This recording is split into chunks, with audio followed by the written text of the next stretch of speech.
Ladies, gentlemen, and Harajam of all ages, Diablo 4's full release is coming up real fast, and while we've had multiple public beta test periods, allowing the masses to flood into the game and get a feel for what Diablo 4 feels like early on in the game, you probably have a lot of questions about what comes after that. After all, the early leveling stages of a Diablo game are almost like a prequel, essentially just the chore that you have to complete in order to reach the actual meat of the game. Aside from the story, of course, the story is always nice, and you get to do that on the way to level 50. That said, the early testing we were allowed to do was at maximum up to level 25 if you were a part of the first two beta weekends, with the server slam weekend only letting you get up to level 20 afterwards. But there is such a large part of the game that went simply unexplored as a result by most people. Today we'll be having a nice chat about the actual endgame of Diablo 4, the various activities you can expect to take part in, why you would want to do them, and some details about how exactly those will work and which ones you'll likely spend your time on the most, so you know what the actual core gameplay loop will be like once you've actually done most of your leveling. And then of course we will also talk about class strength in an endgame sense,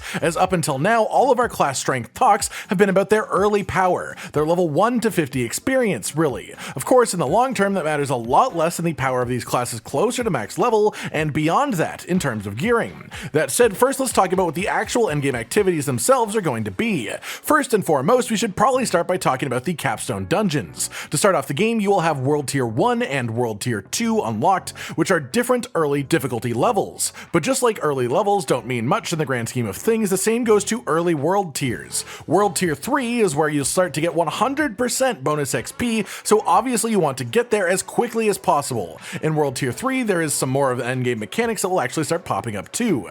That said, to unlock World Tier 3 in the first place, you must finish the main story of the game in one of the earlier world tiers, and once you do, you will gain access to something called a Capstone Dungeon. These are created to be long, relatively challenging experiences that are a sort of milestone that you have to overcome in order to progress to the next world tier. You must complete one to unlock World Tier 3, and then also one to unlock World Tier 4 a little bit later on. Generally speaking, the dungeons themselves will be more difficult than the world tier that they unlock, so it really is just a challenge to make sure that you are ready for what's to come and deserving of the extra goodies that the further world tiers will contain. Most people will get to the first Capstone Dungeon somewhere between level 45 and level 50. It is balanced around level 50 though. The levels of the monsters inside are set to level 50, they don't scale with you, but theoretically it is definitely completable at 45 if you are good enough at the game and have a decent build going. That said, if you do it at level 50, it isn't much of a challenge anymore, so this is basically just making sure that you are either leveled high enough or are good enough to overcome a bit of a level imbalance if you do it a bit earlier. Once you complete it, you will unlock World Tier 3, and to put it mildly, that's when you enter the full game that is Diablo 4, gaining access to the start of mechanics that will become the proper endgame loop. First up, you will unlock Whispers of the Dead. This is the only one of these mechanics that is actually unlocked before World Tier 3, specifically when you finish the story for the first time. This is your sort of daily grinding system, just something that you can complete a lot of in a short period of time. You talk to a tree, it will give you goals like kill a certain amount of a specific enemy type or just enemies in a certain area, completing a specific cellar or a specific dungeon, things like that. Generally, the quests will appear in clusters so that you can complete multiple of them in one go. When you complete one of these Whispers of the Dead, you will get favors. It takes 10 favors to get a reward, and the amount of favors that you get per quest depends on how in-depth that quest was. A simple cellar is worth only one favor because it's something you complete extremely quickly, whereas a full-on dungeon is worth quite a few favors. When you hand in 10 favors to the tree, you will get a chest of loot and a Nightmare Sigil. These Nightmare Sigils are probably one of the biggest deals though, as they are what let you access Nightmare Dungeons. Starting in World Tier 3, you can get these Nightmare Dungeons. They are the big step up from doing dungeons normally. They add unique modifiers to dungeons and also simply increase the health and damage of any mobs within the dungeon one step at a time. When you complete a Nightmare Dungeon, you level up your Nightmare Sigil, which makes it an even harder dungeon if you choose to complete it again. As well, you will get the regular loot reward, some nice gear, as well as upgrading a specific Paragon glyph of your choosing, which we will get into a little bit later.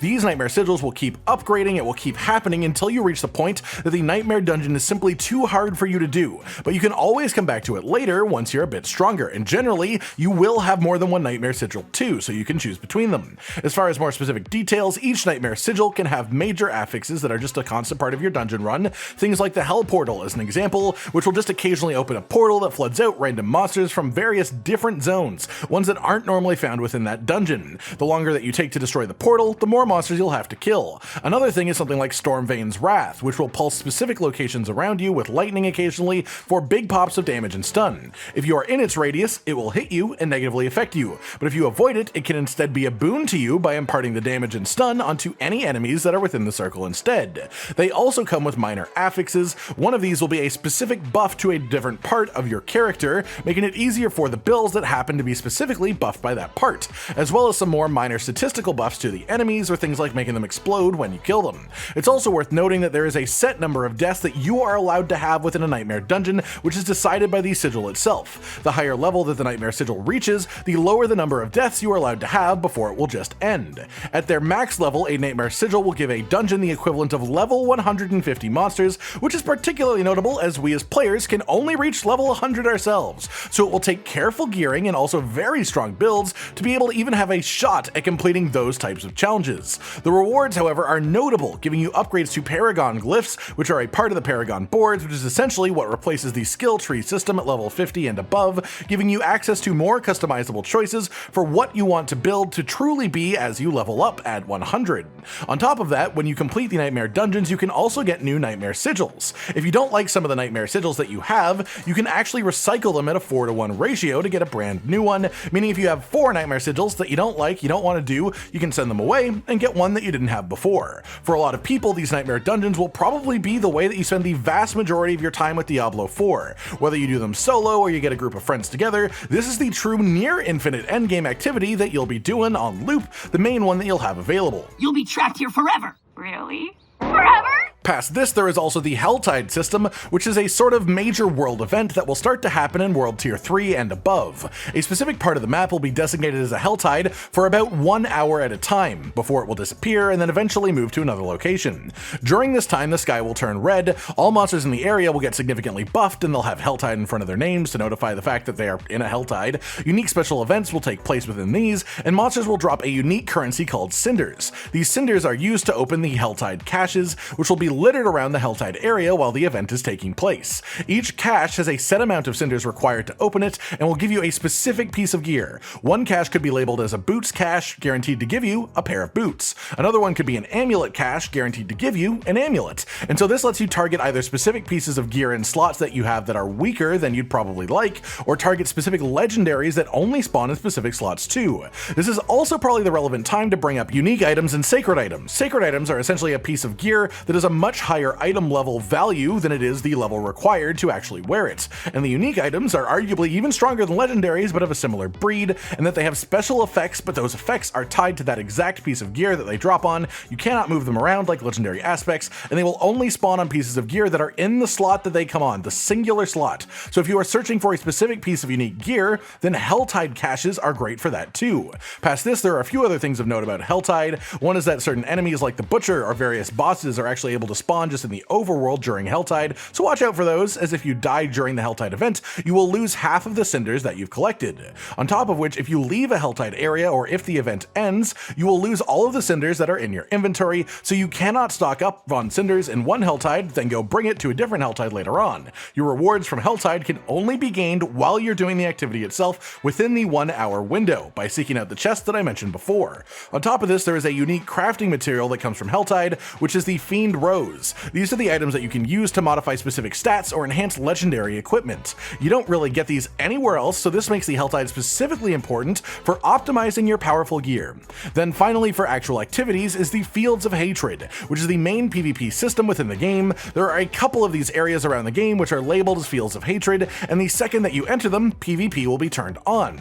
You can do this in groups or solo. There is no real matchmaking to put solo people with other solo people or whatnot, so if you are solo, be careful of the groups that could be wandering around within them. There are PvE enemies in here and bosses that drop shards when you kill them. If you die here, you will drop all of your shards. If a player kills you, they can take your shards. This is the main basis of the system. In each Field of Hatred, there are various places where you can actually purify your shards. These are a sort of installment that you walk up to and put the shards in, then you have to stick around for a period of time before the purifying is complete. But once they are purified, the shards will turn into a currency that is called red dust and will be yours forever. You have no way to lose them them from that point. When you start to purify, it will send out a sort of beacon to anyone nearby, so players may well just sort of run towards you the second that this happens and start a bit of an all-out war. The red dust that you gain from this activity is mostly just used to buy cosmetics, so it is entirely optional, but it is a good bit of fun and another way that I'm sure a ton of players will enjoy spending their time within the endgame. The general loop then, as a sort of summary, is Whispers of the Dead, just as a constant source of gear and experience on your way up to level 100, Nightmare Dungeons to level up your Paragon Glyphs and get bigger Nightmare Sigils to do bigger Nightmare Dungeons. Helltides are great for filling in specific pieces of gear that you may have lower level than the rest, as well as hunting specific legendaries or uniques, and also getting the Fiend Rose crafting material. Then there are also the world bosses that will periodically spawn like Ashava did in the betas. These drop a bunch of legendaries when they are defeated, so they're generally worth doing whenever one comes around. And then there is the Fields of Hatred, which you will probably do more than anything just if you actually want to engage in PvP, or if there's a specific cosmetic item or something that you're trying to grind for. One final note here, and then as we move on to the classes themselves, is that this is where the whole Paragon board system becomes a part of the game. You will have multiple Paragon boards to choose from, aside from the default one that every class will have to do first. Each one has a super impactful legendary type effect at its center, surrounded by varying intensities of statistical bonuses, and you get to sort of choose your path as you go through. You just slowly work into these with your Paragon points, which you get from leveling from level 50 to 100, specifically getting 4 Paragon points per level, and also the Renown activities can give you some more Paragon points too. On top of the preset slots on each board, there are also empty slots where you can stick in Paragon Glyphs. You get these from playing, and you actually get to upgrade the effect of a Paragon Glyph of your choice at the end of every Nightmare Dungeon that you complete, which gives you not only more incentive to do the Nightmare Dungeons, but also more customization over how each Paragon board actually affects your overall build, as you get to choose which Paragon Glyphs to stick in these empty slots. These essentially, as a whole, replace the skill tree for the second half of your leveling journey, and have a very different but still very important impact on your overall build. Finally then, let's talk about the classes themselves and their expected performance when it comes to the endgame. For those of you who have looked into the early power level of classes in the lower levels, you might be surprised to hear this, but endgame performance is almost the exact reverse order. Of course, don't get me wrong, every single class is good, alright? None of them are brokenly unplayable, they're not bad by any means, but this is a comparison of their effectiveness against each other. At the very top of the list then is going to be the Druid, for a number of reasons. They get insanely tanky at higher levels, they have incredibly strong legendary power options that synergize incredibly well together, as well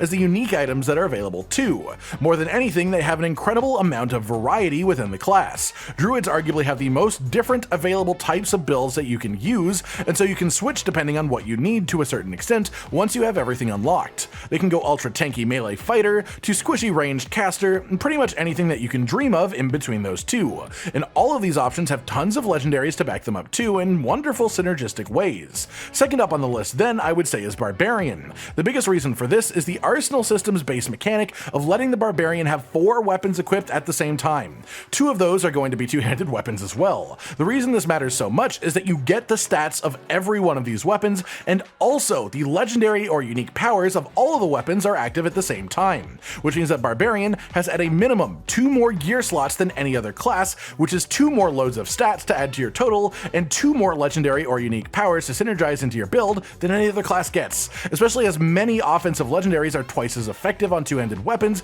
and Barbarian has 2 of those equipped at any given time. Third here is going to be really close, but I think that Sorcerer edges it out just slightly. It does tons of damage, has pretty good survivability, there are a number of viable strong builds, and it can keep range from most enemies, making it pretty hard for them to actually die in a lot of situations. Not to mention that at higher levels you get 2 enchantment slots, which gives you a ton of room for extra synergies within your skills themselves that other classes simply don't get. Where Barbarian gets a ton of extra stats and legendary powers, Sorcerer gets more ways to synergize skills than any other class does, and this pays off quite well with some really interesting combos if you know what you're doing. Then fourth, again this was quite close, is going to be the Rogue. The Rogue is arguably the fastest of the leveling classes, but moves down a fair bit in actual endgame effectiveness, and that's because compared to most classes, it winds up relatively squishy. Your main source of surviving the damage of endgame level attacks and mechanics is straight up avoidance, using your movement abilities to get out of the way of the attacks and stay safe that way, whereas classes like the Druid or Barbarian can often just sort of tank things that would probably destroy a Rogue.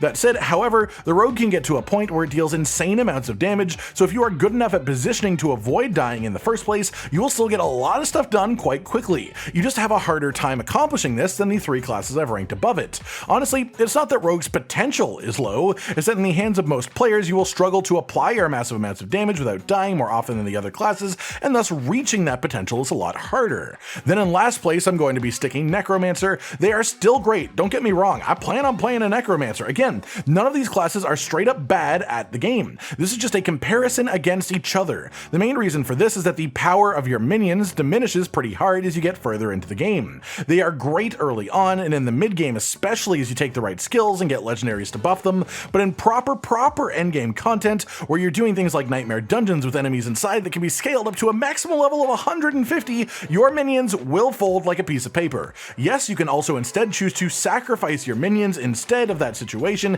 giving yourself as a character more power, but the actual reward of power for doing that is relatively small in comparison to just the base power levels of other classes at that point. As well, Necro is going to have some pretty low variety in builds, which will lead it to have less options for how to tackle the harder content, as realistically, you will keep your minions around, which means that you will be taking a number of minion-based skills, and it also takes up a permanent skill slot on your bar. You will be using corpses, as it's just an incredibly core mechanic to the class as a whole, and any situation where you struggle to create corpses will be a situation where you struggle to succeed. That said, again, Necromancer will still do great. They just have low mobility, less tankiness than the proper tanky classes, and less variety available to them to adapt to different kinds of content.